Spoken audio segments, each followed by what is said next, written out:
자, 오늘 다시 그 일과 이렇게 시작합니다. 제일 처음에 구원이란 무엇인가 여러분 펴보세요. 2페이지. 이 교재는 우리가 마라나타 침례교에서 신앙생활 할 때 알아야 될 기본적인 것들을 다루고 있습니다. 그래서 제목은 뭐죠? 기초 성경 공부. 근데 기초라고 해서 여러분들이 뭐 우습게 이렇게 가볍게 생각하시면 안 됩니다. 여기에는 뭐 기초라고 해서 그 쉬운 걸 다뤄서 기초가 아니라 우리가 반드시 알아야 될 거, 짚어야 될 거 이런 것들을 간직하고 있기 때문에 이제 기초라는 말을 썼어요. 그래서 이 정도는 우리가 좀 정리하고 가야 되겠다. 그래서 기초 성경 공부입니다. 자, 그럼 오늘은 그 구원 문제부터 시작하겠습니다. 구원이 무엇인가 그랬는데 여기 우선 구원자란 무엇입니까? 이런 질문이 있죠. 이 공부는 이렇게 이제 질문이 나오고 답을 하는 형식으로 돼 있어요. 자, 거기 한번 보죠. 물에 빠진 사람을 건져내는 걸 뭐라 그러죠? 구조라고 그럽니다. 그리고 불에 타고 있는 건물 안에 죽어가는 사람을 건져내는 것도 구조죠. 그리고 수상안전요원이나 소방대원 이런 사람들이 하는 일이 뭐예요? 구조 작업이다. 그렇게 말하잖아요. 그래서 우리가 그런 사람들을 가리켜서 이제 구조자다 이렇게 불러요. 119 구조대 들어보셨죠? 119 구조대. 재난을 만났을 때 사람이 자기 스스로 헤쳐나가기 어려운 상황에 빠졌을 때 이제 그런 걸 해주기 위해서 이 119 구조대가 출동하는 겁니다. 자, 근데 내가 할 수 있는 어떤 일을 놓고 119 구조대를 불렀다. 그럼 119 구조대가 자기 하는 일에 큰 자부심을 느끼고 자랑스러워 할까요? 속상해 할까요? 그 무슨 말이냐면 상황이 어렵다고 119 구조대에게 연락을 했어요. 근데 119 구조대가 출동해서 보니까 뭐 이거 있죠. 이거 맞추는 거. 그 뭐죠 이거. 큐비. 이거 맞춰달라고 불렀다. 그럼 119 구조대가 어떻게 할까요? 화가 나겠죠. 이제 바쁜데 이런 걸 부르다니. 또 커터칼로 뭘 쓸어야 되는데 그게 자기가 좀 자신이 없다고 한번 그어달라고 한다. 이렇게. 그것도 또 119 구조대가 화가 나겠죠. 119 구조대가 출동한다는 건 뭐냐면 그만큼 그 사람이 위급한 상황이다. 그 위급함이 있는 거죠. 그죠? 그 다음에 이거 그대로 두면 안 되는 위급한 상황이 있고 그 다음에 스스로 해결할 능력이 없다. 이럴 때 119 구조대가 출동하는 거예요. 그렇죠? 아무 때나 119 구조대가 나가는 게 아니고 수상 안전요원이라고 있습니다. 물에 빠진 사람을 구출해내는데 자, 물장난 치면서 이렇게 하는 사람 가끔가다 연기하면서 살려주세요 이렇게 소리친다고 해서 그 사람을 구출하지는 않습니다. 정말로 심각한 상황에 처한 사람을 구출하는 게 119 구조대죠. 자, 성경이 말하는 구원은요 구조와 같은 의미를 가져요. 그래서 여러분 물에 빠진 사람을 구출하는 사람을 수상안전요원이라고 그래요. 불 속에 있는 사람을 구출하는 사람을 소방대원. 그죠? 소방대원. 어떤 재난, 어려움 속에 빠진 사람을 구출하는 걸 119 구조대. 이렇게 합니다. 다 구조자입니다. 구조자. 그런데 죄에 빠진 사람을 건지는 거. 이것도 역시 구조자인데 우리가 성경에서는 구원자라는 말을 써요. 근데 영어로는 같아요. 영어로는 구원자는 앞에 글자가 대문자로 돼 있다는 그 차이죠. 이게 구조자나 구원자나 같은 겁니다. 자, 물에 빠진 사람을 가만히 두면 어떻게 되죠? 익사하죠? 예, 익사하죠. 그래서 물에 떠서 이제 죽는 거죠. 죽은 시체로 발견되는 불에 있는 사람을 가만히 두면 어떻게 돼요? 타 죽거나 혹은 질식사하거나 또 이거 아주 타서 죽거나 이렇게 되죠. 그 다음에 어떤 재난을 당한 사람을 가만히 두면 어떻게 해요? 그 재난으로 위기를 닥치고 큰 손실, 큰 손해, 큰 어려움을 당하겠죠. 그래서 그 사람을 건져야 되는 거죠. 어려움이 있는 거죠. 그 다음에 죄 가운데 있는 사람을 가만히 두면 어떻게 될까요? 이거는요. 이 심판을 받죠? 예, 우리가 지옥 간다고도 말할 수 있고요. 그래서 이 구출이 필요한 거예요. 이렇게 구출해 주는 거. 이거를 우리가 구조라고 하는데 예수님은 어떤 역할을 하는 거예요? 예수님은 죄에서 우리를 건지는 구조자가 되십니다. 아시겠죠? 그래서 예수님을 구원자다 그렇게 말하는 거죠. 자, 예수라는 이름의 뜻은 무엇입니까? 그랬어요. 사람마다 다 이름이 있죠? 우리 각자 이름의 뜻이 뭔지 좀 문정자 성도님은 실례지만 정자가 어떤 뜻입니까? 우리 저는 잘 모르겠어요. 왜냐면은 네. 딸을 낳았는데 뭐라고 이름이 생각이 안 나서 아버지가 시청에 가가지고 그 세무 보는 사람한테 물어봤더니 정자라고 하라 했대요. 그래서 그렇게 지었대요. 네. 뜻은 잘 모르시는 특별한 경우입니다. 예, 그런 경우도 있죠. 그러면 신민이 형제는 그 뜻이 뭐예요? 신민. 아, 믿을 신, 백성. 그러면 믿는 백성. 예, 믿음의 백성. 이런 뜻이네요. 좋은 이름이네요. 최만 성도님은 이름이 무슨 뜻입니까? 나무 숫자거나 개수나무 숫자. 그러니까 나무가 뭐 많다. 울창한 숲, 뭐 이런, 아주 풍성한 숲, 이런 의미가 있겠네요. 사람마다 이름의 뜻이 있어요. 그런데 제가 왜 여러분에게 여쭤봤냐면은 예수라는 이름에도 뜻이 있어요. 이 뜻을 아십니까? 예수라는 이름의 뜻? 자, 마태복음 1장 보시겠습니다. 마태복음 1장. 마태복음 1장. 21절입니다. 자, 공교롭게도 우리가 헬라 말로, 그리스 말로, 이제, 거기서 해서 예수라고 하죠. 이예수. 그런데, 예수스 이렇게 합니다. 우리가 이 이름을, 예수스. 그런데 이 이름하고 유사한 이름이 성경에 나와요. 여러분, 여호수아 들어봤어요? 여호수아. 이 이름하고 예수라는 이름은 같은 거예요, 사실은. 이렇게 우리가 사무엘을 스무엘이라고 부를 때도 있고 이런 약간의 변형이 있는 것처럼 같은 거죠. 그 다음에 또 호세아라고 들어보셨어요? 요것도 같은 이름이에요. 다 성경에 이게 성경책 이름이죠. 여호수아, 호세아. 이게 구약에서 예수를 여호수아 혹은 호세아 이런 식으로 불렀던 거예요. 그래서 여호와의 구원, 여호와의 구원 이런 뜻이 있는 거죠. 자, 마태복음 1장 거기 찾으셨으면 21절을 우리 같이 보죠. 21절 다 같이 읽겠습니다. 여기 예수님을 임신한 마리아에게 이제 아들을 낳을 거라고 알려줬고요. 또 요셉에게도 가서 요셉이 마리아를 버리려고 하니까 왜냐하면 같이 잠자리도 안 했는데 자기하고 정혼한 여자가 아기를 가졌으니까요. 그렇게 해서 버리려고 할 때 천사가 가서 그렇게 하지 말라고 성령님으로 말미암아 잉태된 거라고 알려주죠. 20절에. 그 다음에 21절에 그 태어날 아기의 이름도 알려줘요. 21절 다 같이 읽겠습니다. 시작. 그녀가 아들을 낳으리니 너는 그의 이름을 예수라 하라. 이는 그가 자기 백성을 그들의 죄들에서 구원할 것이기 때문이라.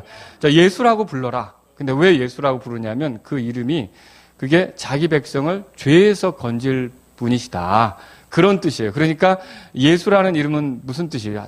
아주 줄이면 구원자죠. 저 백성을 죄에서 건질 자 이런 의미죠. 그래서 예수라는 이름은 그런 뜻이 있다는 거죠. 그리고 그 이름대로 이 땅에 오셔서 어떻게 하셨어요? 우리를 구원하신 거죠. 여러분 그러니까 우리가 알 때 주, 예수, 그리스도 이렇게 성경에 부를 때가 있죠. 이게 주라고 하는 건 하나님이에요. 하나님 최고의 권위자. 예, 최고의 권위자. 이게 주. 그 다음에 예수는 이름이에요, 이름. 그 다음에 이거 그리스도는 호칭이에요. 직분에 대한 호칭이에요. 그리스도는 무슨 뜻입니까? 기름 부음을 받다, 그래요. 이 말이 그런 뜻이에요. 기름 부어서 세운 사람이라는 뜻이에요. 그리스도가. 그러면, 구약시대에는 기름 부어 세우는 사람들이 특별히 따로 있었어요. 누구를 세우냐면, 여러분, 대언자들. 하나님 말씀을 전하는 사람을 아무나 하는 게 아니라 기름 부어 세웠죠. 예를 들어서 엘리야가 엘리사에게 기름 부었던 예가 있어요. 여러분 아시죠? 엘리야가 엘리사에게 기름을 부어서 하나님 말씀을 전하도록 이렇게 했던 거죠. 그 다음에 또 뭐가 있냐면 제사장이 있어요. 제사장은 아론의 자손들에게 우리가 기름을 부었죠. 아무나 제사장 합니까? 못했죠. 그렇죠? 또 누가 기름을 부냐면 왕. 그래서 여러분 사무엘이 사울 왕에게 기름을 붓잖아요. 그 다음에 나중에 다윗에게도 기름을 붓고, 그죠? 기름을 부어서 왕을 세우는 거예요. 그래서 사울이나 다윗은 다 기름 부음을 받은 왕이었죠. 자, 이렇게 기름을 붓는다는 건 아무나 그 일을 할 수 없다는 거예요. 자기가 하고 싶어서 한다는 게 아니라 하나님께서 특별히 그 사람을 세운다는 거죠. 그러면 보세요. 그리스도라는 말은 뭐냐면 아무나 할 수 없는 특별한 일을 하는 거예요. 그럼 아무나 할 수 없는 특별한 일이 뭐냐? 마태복음 16장에 보세요. 마태복음 16장.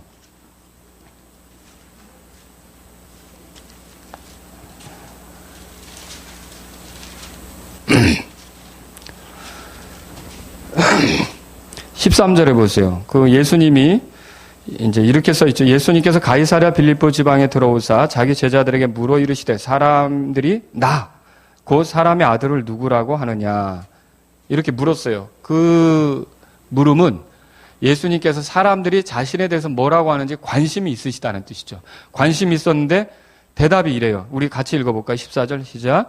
그들이 이르되 어떤 이들은 주께서 침례자 요한이라 하고 어떤 이들은 엘리야라고도 하며 다른 이들은 예레미야나 대언자들 중에 하나라고도 하나이다 하거늘.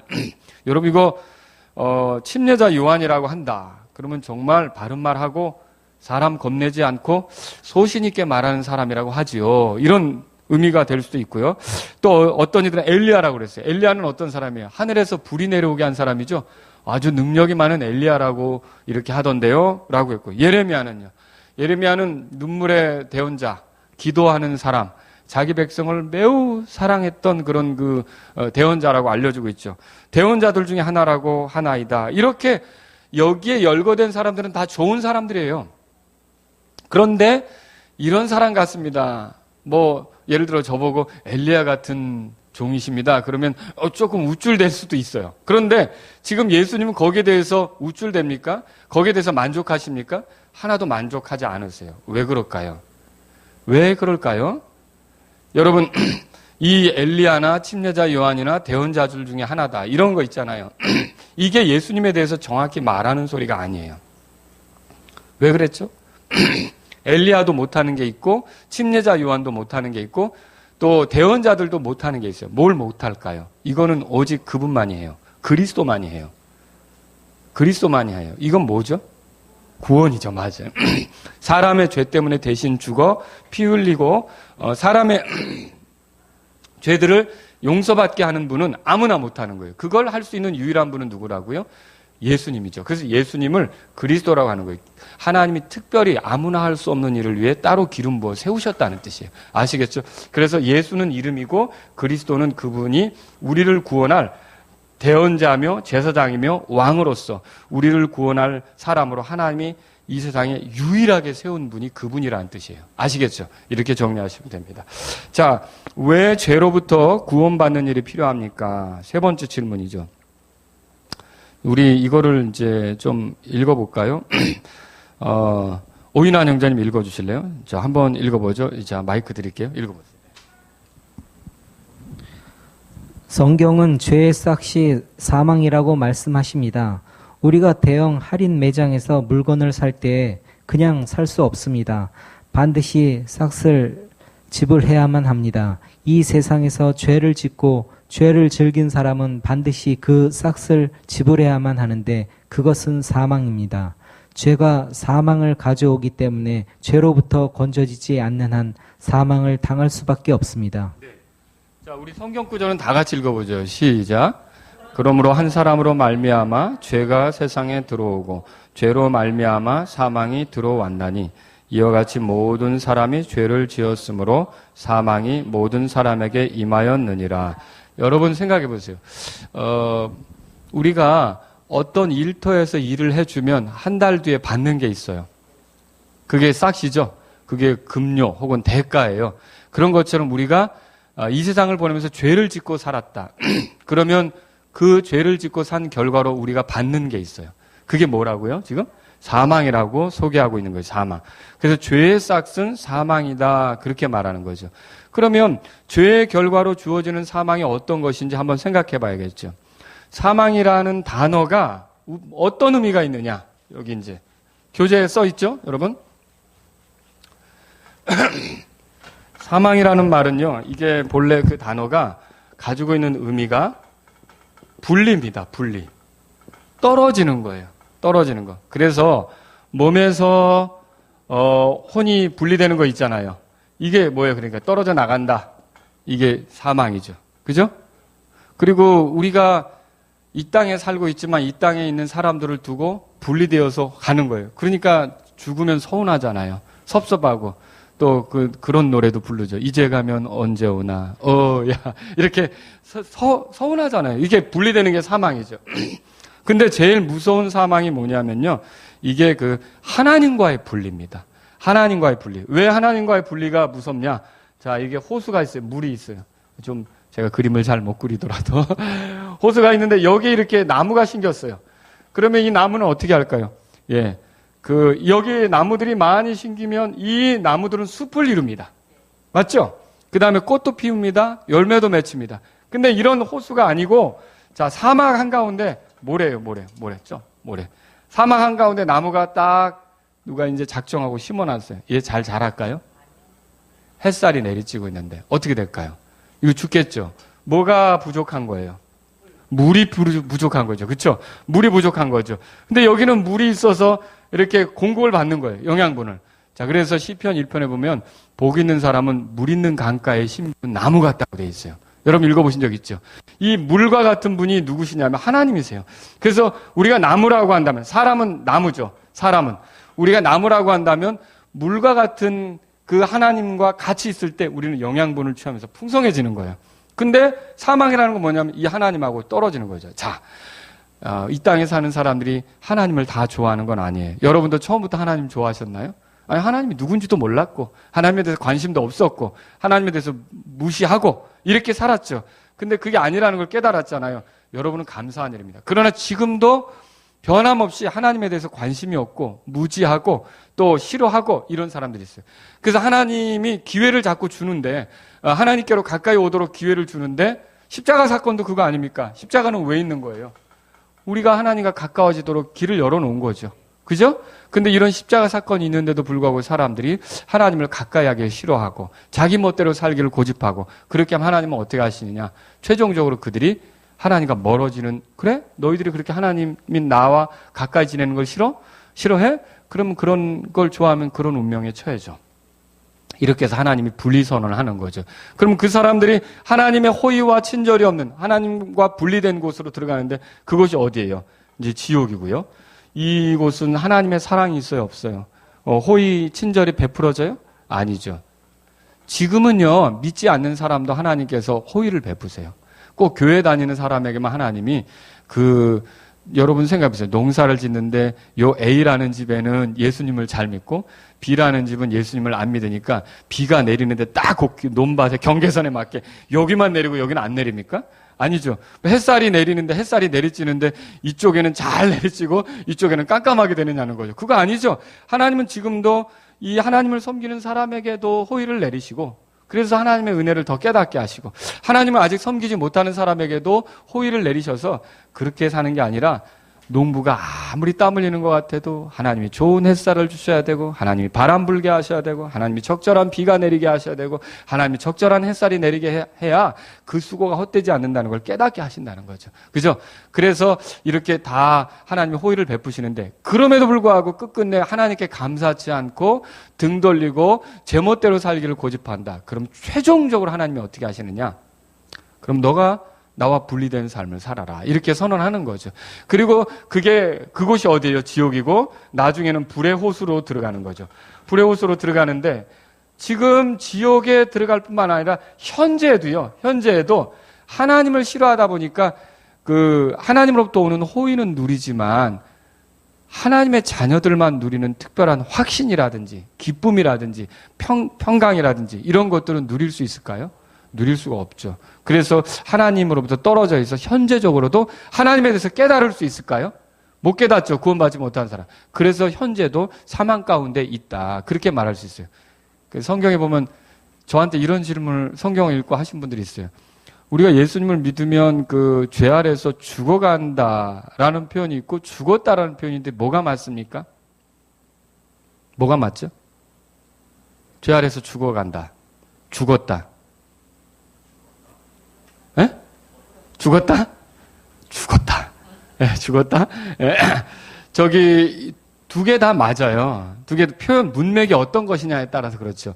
그러니까 우리가 죄 아래에서 죽어가서 최종적인 이런 그 지옥, 하나님의 심판을 염두에 두고 있다면 죽어가고 있다는 표현을 쓰지만 아까 제가 현재적으로도 하나님에 대해서 깨닫지 못하는 상태는 영적으로 죽어 있는 거거든요. 그럴 때는 지금 형제님 얘기한 것처럼 죽었다라는 표현도 맞는 거죠. 이거 문맥을 잘 보면서 우리가 적절하게 쓸 수 있어야 돼요. 아시겠죠? 자, 첫 번째로 그래서 죄의 결과로 주어지는 사망은 어떤 것입니까? 할 때 첫 번째로 육체적인 죽음이 있어요. 이게 원래 우리가 아담이 죄를 안 지었다면 지금까지 아담이 살아있겠죠. 그죠? 근데 아담이 죄를 짓는 바람에 죽었죠. 물론 하나님의 호의를 입어서 죄를 짓는 날 죽는다고 그랬는데 영적으로 죄를 짓는 날은 죽었지만 말하자면 그 육체적인 죽음은 더 이렇게 연장돼서 살 수 있는 기회를 갖게 된 거죠. 예, 육체적으로 죽어요. 그러니까 여러분 장의사가 있다. 연구차가 지나간다. 공동묘지가 있다. 장례식에 참여해봤다. 누군가에게 조문을 가봤다. 이렇게 다 죽어가는 사람들 보잖아요. 이게 죄 때문에 빚어진 거라는 거죠. 결국 우리가 하나님과 함께 이 세상에서 더 어떤 것들을 누리는 게 아니라 이제 이 세상의 삶을 정리하고 떠나가는 것은 바로 죄 때문에 이렇게 빚어지게 된 결과다 보시면 됩니다. 두 번째로요. 생명의 하나님과 단절된 거죠. 그래서 이게 육체적으로 현재 살아있다 하더라도 죄에서 벗어나지 않은 사람, 허물과 죄로 죽은 사람입니다. 그렇게 말했어요. 아까 우리 형제님이 얘기한 게 바로 이거예요. 자, 에베소 2장 보세요. 에베소 2장. 에베소 2장.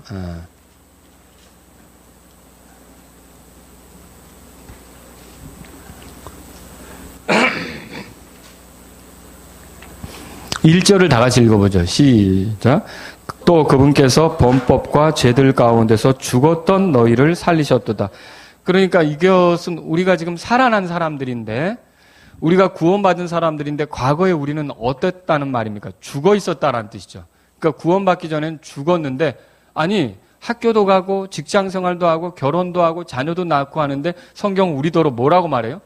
죽었다라고 말해요. 그러면 그때 죽었다라는 건 뭐예요? 영적으로 죽어서 우리가 하나님에 대해서 반응할 수 없는. 그러니까 시체는 건드리면 반응합니까? 안 하죠. 그것처럼 하나님이 은혜를 주시는데도 반응을 못하는 상태예요. 그게 죽었다 이렇게 말하는 거죠. 그 상태가 사망이에요. 그러니까 어떻게 보면 지금 죄로 인해 모든 사람이 그런 사망의 상태에 처해져 있다. 그렇게 볼 수 있는 거죠. 세 번째로는요. 영원한 사망을 예로 들 수 있습니다. 우리 계시록 20장에 가보겠습니다. 계시록 20장. 계시록 20장. 이걸 이제 둘째 사망이라고도 얘기하죠. 죄인으로, 그러니까 용서받지 못한 상태에서 죄인으로 죽으면 하나님 앞에 심판을 받아요. 여러분 읽어보시죠. 한 번 죽는 것은 사람들에게 정해진 것이요. 그것 뒤에는 반드시 심판이 있다라고 그랬죠. 이제 그 심판이 있는데 이때 정죄받아요. 유죄 판결을 받고 죄인으로서 이제 죽은 사람으로 드러나는 거죠. 그러면 그 사람은 어떻게 되느냐? 영원히 하나님의 호의와 친절이 없는 곳에서 심판을 받는 거예요. 그게 이제 지옥이 되는 거죠. 그래서 지옥으로 들어가고요. 나중에는 이 지옥도 불의 옷으로 던져지는 거 아시죠? 예, 약간의 구분을 둔다면 여러분 미결수라고 할까요? 그 기결수가 있고 미결수가 있어요. 법정에 가면요. 판단, 분명히 이 사람은 죄인이 맞아요. 기소가 됐기 때문에.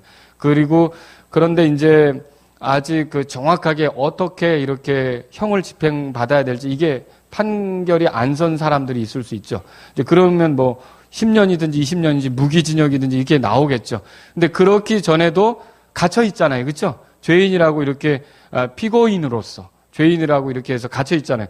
지옥이 마치 그런 곳이라면 불의 호수는 이제 완전히 판결받으러 들어가는 곳과 같은 거죠. 그래서 여러분 이 두 차이를 아세요? 지옥에는 뭐가 들어가고 불의 호수는 뭐가 들어가나요? 지옥에는요. 몸이 들어갑니까? 지옥에는 혼이 들어가는 거예요. 혼이 들어가서 고통하는 것이죠. 불의 호수는요. 부활한 몸도 같이 들어가는 거예요. 여기 그리스도인만 부활하는 게 아니라 악인도 부활해서 정죄의 심판을 받고 불타는 곳에서 영원히 고통하는 거죠. 그러니까 이 약간의 차이가 있는 거예요. 알겠죠? 이걸 보면 계시록 20장에 펴보세요. 20장 먼저. 20장. 12절에 보시면요. 거기에 또 내가 보면 죽은 자들이 작은 자나 큰 자나 할 것 없이 하나님 앞에 서 있는데 책들이 펴져 있고 또 다른 책이 펴져 있으니 곧 생명책이라 죽은 자들이 자기 행위들에 따라 책들에 기록된 그것들에 근거하여 심판을 받았더라. 그러니까 죽은 자들이 심판을 받는 장면이 나오죠. 바다가 자기 속에 있던 죽은 자들을 내주고, 이거 부활이죠. 그죠? 사망과 지옥도 자기 속에 있던 죽은 자들을 넘겨준다는 말이 뭐예요? 이미 육체적 사망을 당했는데 다시 살아난다는 뜻이에요. 사망이 넘겨준다는 말이. 아시겠죠? 그 다음에 지옥도 자기 속에 죽은 자들을 넘겨준다는 말이 뭐예요? 지옥에 들어가 있는 혼이 그 몸을 만나서 다시 심판대 앞에 선다는 거예요. 아시겠죠? 그리고 그들이 각각 자기 행위들에 따라 심판을 받았고, 사망과 지옥도 어디로 들어가요? 불호수에 던져진다고 그랬죠. 이게 최종적인 심판의 장소예요. 이것은 뭐라고 돼 있죠? 둘째 사망이니라 그랬어요. 그래서 여기에 누구든지 생명책에 기록된 것으로 드러나지 않는 자는 불호수에 던져졌더라. 구원받지 못한 사람은 다 이 불의 호수에 던져지는 거죠. 그러니까 불의 호수가 끔찍한 거는 너무 이 땅도 고통스럽지만 그곳은 더 고통스러운데, 그래도 이 땅에 고통스럽더라도 하나님이 간간히 우리를 위로해 주시는 게 있거든요. 그렇지 않아요? 우리를 격려해 주시는 게 있고. 근데 거기는 그런 것이 없는 거예요. 일체 하나님이 외면하시고 쳐다보지 않으시고 긍휼로 바라보지 않으시고 그냥 영원히 고통받게 하는 거죠. 군대 갔을 때, 군대 가면은 저 휴가 날짜 기다리고 또 제대하는 날짜 기다리고 그러잖아요. 근데 여기는 들어가면 그런 게 있어요? 없어요? 그런 게 없는 거죠. 영원히 고통받는 거예요. 이런 것이 이제 둘째 사망이라는 거죠. 자, 우리는 이 죄에서 벗어나기를 원합니까? 그랬죠? 자, 여기 구원은 죄에서 벗어나는 것입니다. 죄의 속박은 물론이고 죄가 가져다 주는 끔찍한 결말로부터 벗어나는 것입니다. 성경은 이미 모든 사람이 죄를 지었으며 로마 3장 23절에 그렇게 말해요. 죄 안 지은 사람이 있어요? 죄인 아닌 사람이 있어요? 없어요. 유대인이나 그리스인이나 다 죄 아래 있고 로마 3장 9절 10절에 그렇게 써 있고요. 의로운 사람은 단 한 사람도 없다고 말해요. 선을 행하고 죄를 범하지 않는 의인은 땅 위에 하나도 없어요. 여기서 말하는 의인은요. 신분적으로 구원받아서 하나님 앞에 의롭다는 그 판단을 받은 것에 대해서 말하는 게 아니라 여기서 말하는 의인은 하나님과 딱 마주 앉았을 때 나 하나님하고 똑같은 존재입니다. 하나님 죄 없으시죠? 저도 그렇습니다. 하나님 의로우시죠? 저도 그렇습니다. 하나님 거룩하시죠? 저도 그렇습니다. 라고 말할 수 있는 존재가 있다 없다는 거예요. 없다는 거예요. 알겠죠? 그런 존재는 아무도 없다는 거예요. 그래서 하나님은 그런 죄인들에 대해서 가만히 있지 않으시고 공정하게 심판을 하시려고 하는 거예요. 우리는 분명히 피할 수 없는 죄인입니다. 만일 이대로 우리가 우리 자신에 대해서 방치한다면 사망당하는 것은 뻔한 이치입니다. 하나님의 성품 중에 우리가 생각해야 될 게, 여호와 증인들은 그래서 한쪽으로 치우쳐서 여호와 증인이 나온 거예요. 왜 그러냐면 하나님은 사랑이십니다. 맞습니까? 사랑인데 우리를 어떻게 지옥에 던져 넣느냐는 거죠. 사랑인데. 근데 이것만 알면 안 되죠. 하나님은 거룩하신 분이십니다. 맞습니까? 성경을 찾아보시면요, 사랑이란 단어보다 거룩이란 단어가 더 많아요. 더 많아요. 그리고 거룩하시다 보니까 하나님은 어떤 분이시냐면요, 공의롭기도 하시죠. 사랑에서 긍휼이 나오죠. 예? 하나님은 공의로우세요. 공의로운 게 뭐예요? 공정하게 판단하시고 악한 자는 악한 대로 응징하시고 선한 자는 선한 대로 보응하시고, 이런 그 공정함이 있으신 거죠. 공의롭지 못하면 어때요? 악인을 뇌물을 받고 눈 감아주고 이렇게 할 수 있겠죠. 하나님은 그런 분 아니시라는 거죠. 그러니까 우리가 죄 가운데 살았으면 어떻게 되느냐? 하나님은 거룩하신데 죄하고 충돌해요? 죄하고 연합할 수 있어요? 죄하고 충돌하죠? 그래서 죄인을 어떻게 하냐면 하나님은 심판하실 수밖에 없어요. 심판하는데 공의롭게 심판하는 거죠. 그래서 여호와 증인들의 문제는 뭐냐면 이쪽으로만 하나님을 생각한 거예요. 두 개 다 생각하셔야죠. 이쪽으로만 생각하니까 어때요? 지옥을 하나님은 왜 만드셔? 사랑이신데. 지옥을 만드시면 사랑이 없는 거지. 그래서 여호와 증인들은 어떻게 하냐? 지옥이 없다고 그래요. 여호와 증인들은 지옥이 없대요. 근데 성경에 읽어보시면 알잖아요. 지옥이 나오잖아요. 그죠? 자, 이런 하나님의 공정함으로 우리가 죄에 대해서 눈 감아주시거나 못 본 척하지 않으시면서 죄에 대해서 엄격하게 심판하시는 하나님을 성경을 통해 보게 되는 거죠. 우리에게 구원받을 수 있는 기회를 충분히 주시지만 그것을 거절한다면 종국에는 하나님의 진노로 심판을 받게 돼요. 여러분은 다 구원 받으셨습니까? 예, 구원 받으셨다면 감사한 거고, 그리고 구원 받지 못했다면 구원 받기를 원하셔야 돼요. 그리고 여기서 잠깐 오늘 힌트를 주고 끝낼게요. 예수님의 십자가는 하나님의 사랑이 그대로 드러나셨어요. 우리에 대해서 포기하지 않으시려고 하는 하나님의 사랑이 드러난 거죠. 그리고 우리가 부족함에도 끝까지 구원하시려고 작정하시고 세우신 게 십자가예요. 긍휼을 베푸시면서. 알겠죠? 근데 그대로 한 게 아니에요. 예수님을 통해 십자가 못 박히신 분이 예수님이시잖아요. 예수님은 하나님의 사랑을 보여주는 거죠. 우리를 포기하지 않는다. 그리고 예수님을 통해서 우리를 끝까지 긍휼로 다룰 거다. 우리가 부족해도 붙잡아주고 우리가 넘어져도 일으킬 거고. 예수님을 통해 사랑과 긍휼을 드러내시는 거죠. 뿐만 아니라 예수님을 통해 어떻게 해요? 하나님은 거룩하셔서 죄에 대해서는 반드시 응징해야 된다. 죄에 대해서 심판하시는데 죄인을 심판하신 거예요? 구원자를 심판하신 거예요? 죄인을 심판하신 겁니까? 우리를? 예수님을 대신 심판한 거죠. 그렇죠? 예수님을 심판하셔서 우리가 그분을 의지할 때 우리가 그 값을 공정하게 치렀기 때문에 공의로운 방식으로 우리는 구원을 얻도록 만드시는 것이 하나님의 구원 계획이라는 것이죠. 아시겠죠? 이렇게 해서 예수님을 통해 우리가 구원받습니다. 오늘 여기까지 하고 6번부터는 이제 다음 주에 하겠습니다. 다음 주에 어떻게 구원받습니까? 더 자세히 다루도록 하죠. 아시겠죠? 자, 여기까지 할게요.